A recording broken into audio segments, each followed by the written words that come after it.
ಬೇಡ ಬೇಡ, ಅವನಿಗೆ ಗೊತ್ತಿಲ್ಲದೇನೆ ಈ ವಿಷಯ ತಿಳ್ಕೋಬೇಕು. ಏನೇ ಬೇಬಿ ನೀನು, ನಾನು ಕಲಾ ಲಲಿತಾ ಎಲ್ಲ ಹೇಳಿದ್ವಿ, ಅಂಥದ್ದೇನೂ ಇಲ್ಲ ಅಂತ. ನೀನೊಬ್ಳು ವಸು ಒಬ್ಳಿದಾಳೆ, ಅವಳನ್ನ ಕೇಳೋಣ, ಆಮೇಲೆ ಮುಂದಿನ ನಿರ್ಧಾರ. ಶ್ರೀ, ಇವಳು ಏನೋ ಬೇಕಿತ್ತು? ಏನಿಲ್ಲ ಅಮ್ಮ, ಇವತ್ತು ತಿಂಡಿ ಏನು ಮಾಡಿದ್ದೀರಾ ನೋಡೋಣ ಅಂತ ಬಂದೆ. ಈಗಷ್ಟೇ ಕಾಫಿ ಕುಡ್ದಿದ್ಯಾ, ತಿಂಡಿಗೆ ಏನು ಅವಸರ? ಸುಮ್ಮನೆ ಕೇಳಿದೆ ಅಷ್ಟೇ. ಇನ್ನೂ ಅಡುಗೆ ಮಾಡಿಲ್ಲ ಅಂದರೆ ಹೋಟೆಲಿಂದ ಮಸಾಲೆ ದೋಸೆ ತರಿಸ್ಬಿಡ್ಲಾ? ಅಯ್ಯೋ ಬೇಡಪ್ಪ, ಎಣ್ಣೆ ಒಂದು ರಾಶಿ ಹಾಕಿರ್ತಾರೆ. ಬೇಕಾದ್ರೆ ನಾನೇ ಮಸಾಲೆ ದೋಸೆ ಮಾಡ್ಕೊಡ್ತೀನಿ ನಿನ್ಗೆ, ಅಲ್ವೇನೆ? ಥ್ಯಾಂಕ್ಸ್ ಅಮ್ಮ, ಸೋ ಸ್ವೀಟ್ ಆಫ್ ಯು. ಎಲ್ಲಿ ಮಿಕ್ದವ್ರು ಕಾಣ್ತಾನೆ ಇಲ್ಲ, ಎಲ್ಲ ಸಂಡೇ ಸ್ಪೆಷಲ್ ಅಂತ ಇನ್ನೂ ಮಲ್ಕೊಂಡ್ಬಿಟ್ಟಿದಾರಾ? ಆಫೀಸ್ಗೆ ಹೋಗೋರ್ಗೆ ಸಂಡೇ, ಮನೇಲಿರೋರ್ಗೆ ಎಂತ ಸಂಡೇ. ಲಲಿತಾ ವಾಷಿಂಗ್ ಮಷೀನಿಗೆ ಬಟ್ಟೆ ಹಾಕ್ತಿದ್ದಾಳೆ, ಕಲಾ ಈಗಷ್ಟೇ ಇಲ್ಲೇ ಇದ್ದು ರೂಮ್ ಕ್ಲೀನ್ ಮಾಡಕ್ ಹೋದ್ಲು. ಇನ್ ವಸು ಪೂಜೆ ಕೂತ್ಕೊಂಡಿದ್ದಾಳೆ, ಅವಳು ಪೂಜೆ ಮುಗಿಯೋವರೆಗೂ ಮೌನ ವ್ರತ. ಬೇಬಿ ಮಾಮ್, ನಾವಿಬ್ರು ಹೋಗಿ ಮಸಾಲೆ ದೋಸೆ ತಿನ್ಕೊಂಡು ಬರೋಣ? ಬೇಡಪ್ಪ, ನನಗೇನು ಹಸುವಿಲ್ಲ, ನನಗೆ ಮುಖ್ಯವಾದ ಕೆಲಸ ಇದೆ.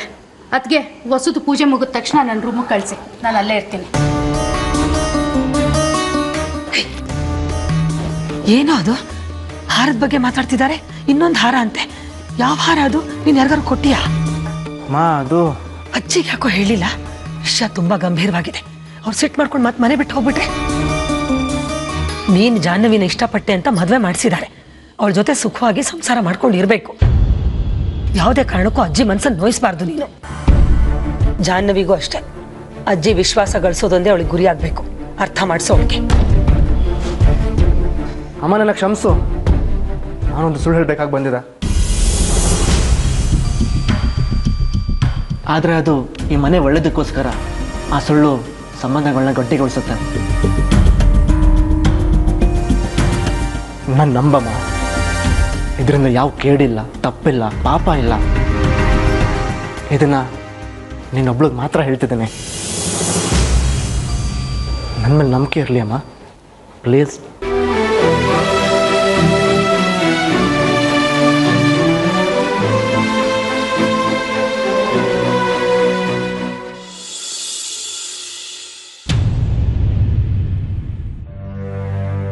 ವಸು ಮಾಮ್, ಒಂದು ನಿಮಿಷ ಮಾತಾಡಲೇಬೇಕು, ಪ್ಲೀಸ್. ಈ ಕಾರಣಕ್ಕೆ ನಂಗೆ ಫಲಾನು ಸಿಕ್ತಿಲ್ಲ, ವರಾನು ಬರ್ತಿಲ್ಲ. ಈಗಲೇ ಮಾತಾಡ್ಬೇಕಾ? ಆ ಬೇಬಿನೂ ಬಂದು ಹೀಗೆ ಪೀಡಿಸಿದ್ಲು. ಬೇಬಿ ಮಾಮ್ ಹತ್ರ ಮಾತಾಡ್ಬಿಟ್ರ ಆಲ್ರೆಡಿ? ಯಾಕೆ ಹೇಳು? ನೀನ್ ಹೇಳ್ದೆ ಅಂತ ಸಾಹಸನಮ್ಮ ನಿಲ್ಸಿದೀನಿ, ಅವಳನ್ನ ಹಾಗೆ ಕಳಿಸ್ಬಿಟ್ಟೆ. ಸದ್ಯ ಇವಾಗ ಜೀವ ಬಂದಂಗೆ ಆಯ್ತು ನೋಡಿ ನನಗೆ. ಸರಿ, ಅದೇನಂತ ಬೇಗ ಹೇಳು. ಮಾಮ್, ಅದು ಮದುವೆಲಿ ಅಜ್ಜಿ ಜಾಹ್ನವಿಗೆ ಒಂದು ಹಾರ ಕೊಟ್ಟರು, ನೆನಪಿದೆಯಾ? ನೆನ್ಪಿಲ್ದೆ ಏನು? ನಾನು ಮದ್ಮಗ್ಳ ಕೂತಾಗ ನನ್ನ ಹತ್ರನೂ ಆ ಥರ ಹಾರ ಇರ್ಬೇಕು ಅಂತ ಅನಿಸ್ತು, ಗೊತ್ತಾ ಶ್ರೀ? ಮಾಮ್, ನನಗಿವಾಗ ನೀವೇ ದಿಕ್ಕು. ಅವತ್ತು ಜಾಹ್ನವಿಗೆ ಅಜ್ಜಿ ಕೊಟ್ಟಿದ್ದ ಹಾರ ಕಳೆದೋಗ್ಬಿಟ್ಟಿದೆ.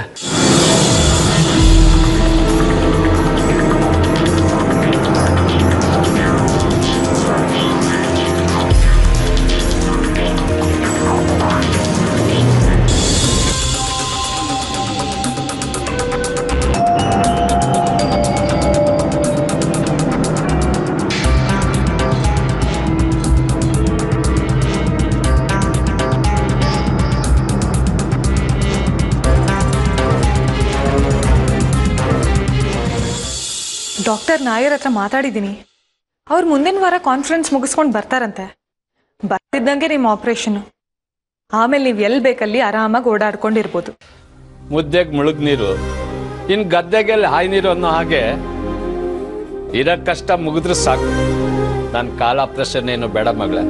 ವಟಾರ ಖಾಲಿ ಮಾಡೋ ಟೆನ್ಷನ್ನ? ಬರೀ ಬಾಯಿ ಮಾತಿನ ಟೆನ್ಷನ್ ನನಗಷ್ಟೇ. ನಿಜವಾಗೂ ಟೆನ್ಷನ್ ಆಗ್ತಿರೋದು ನಿನಗೆ. ಹಾಗೇನಿಲ್ಲಪ್ಪ. ಅದು ನಿನ್ನ ದೊಡ್ಡ ಗುಣನಮ್ಮ. ಕಷ್ಟನ ಯಾರ ಹತ್ರನೂ ಹಂಚ್ಕೊಳ್ಳಲ್ಲ ನೀನು. ಆದ್ರೂ ನಿನಗೆ ಸಹಾಯ ಆಗಲಿ ಅಂತ ನಾನೇ ಒಂದು ಮನೆ ನೋಡ್ಕೊ ಬಂದಿದ್ದೀನಿ. ಹೌದಾ? ಎಲ್ಲಿ? ಇಲ್ಲೇ ನಮ್ಮ ಮನೆ ಹಿಂಬದಿ ಬೀದಿಲಿ. ಆ ಮನೆನೂ ಇಷ್ಟೇ ಇದೆ. ಅಪ್ಪ, ಬಾಡ್ಗೆ? ಸಂಜೆ ಬನ್ನಿ ಹೇಳ್ತೀನಿ ಎಂದಿದ್ದಾರೆ, ಹೋಗ್ಬಿಟ್ಟು ಬರ್ತೀನಮ್ಮ. ಕಾಲು ನೋವು ಇಟ್ಕೊಂಡು ನೀವು ಯಾಕೆ ಹೋಗ್ತೀರಾ? ಸಂಜೆ ನಾನೇ ಮನೆಗೆ ಬರ್ತೀನಿ, ರವಿ ಕರ್ಕೊಂಡು ಹೋಗ್ತೀನಿ.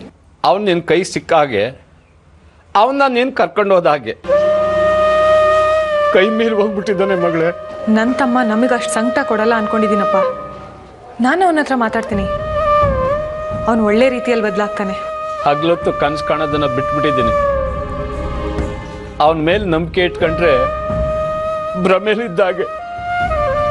ನೀವು ಮಾತಲ್ಲಷ್ಟೇ ಹಾಗೆ ಹೇಳೋದು.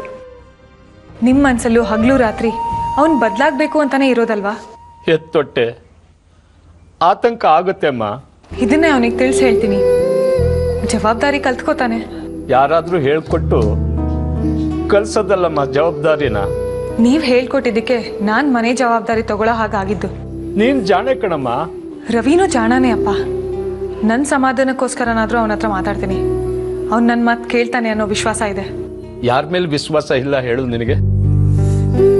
ಆಯ್ತಮ್ಮ, ಅಕ್ಕ ತಮ್ಮನ ಮಧ್ಯದಲ್ಲಿ ನಾನು ಯಾಕೆ ಬರಲಿ?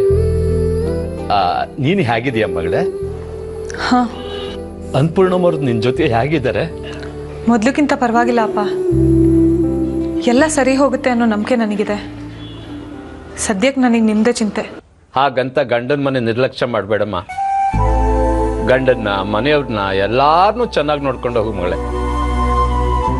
ಈಗ ಅದು ನಿನ್ನ ಮನೆ ಇದಲ್ಲ. ಸರಿಯಪ್ಪ.